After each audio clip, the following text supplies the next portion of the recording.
Hey everybody, welcome back to another shooting edition of Shoreviewken.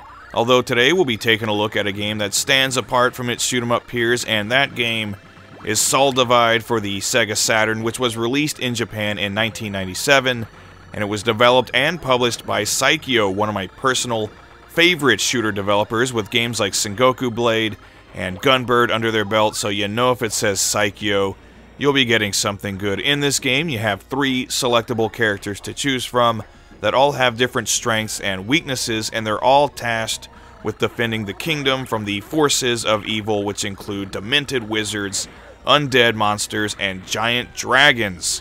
So right away, we're given a setting that we don't usually see in 90s shoot-'em-ups. No spaceships or fighter jets here, it's 100% fantasy. And going along with that fantasy aspect, there's a bit of a D&D vibe to Soul Divide.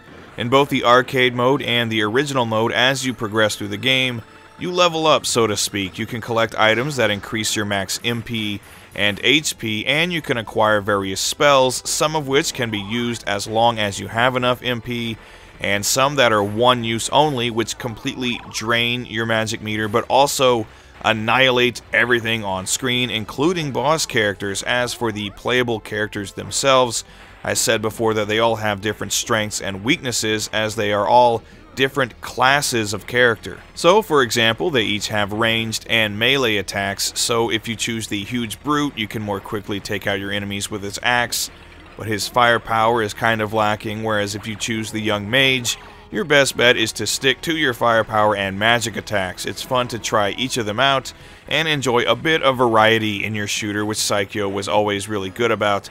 Plus, there are a ton of different difficulty settings, so you can find your sweet spot and gradually move up to harder and harder settings. It's definitely not the most challenging shooter overall, and the stages are very short, with the game mostly emphasizing the boss battles.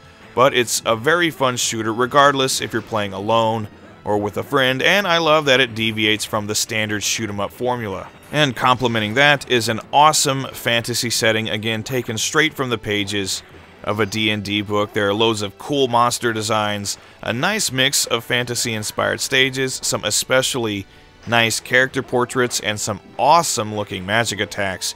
My personal favorite being the giant skeleton that appears on screen and instantly kills everything in sight. So this game features great visual design, and the sound design is pretty good too. It's nothing terribly memorable, but it fits well with the setting of the game. So while this definitely is a shooter that stands out from the crowd, and you may or may not care for that depending on how you like your shooters to play, I personally think it's great. An underappreciated game in the annals of Saturn shooters, in fact. I like it a lot.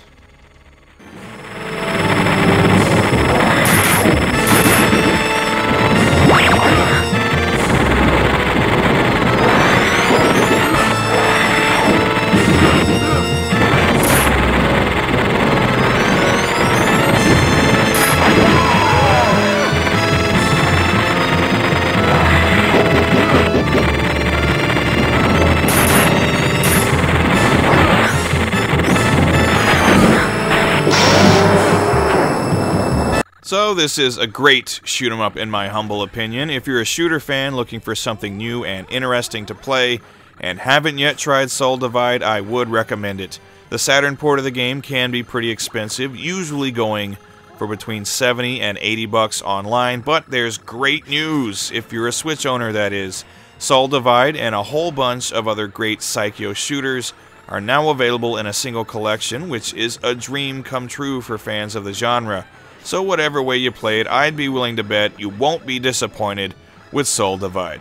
Check it out.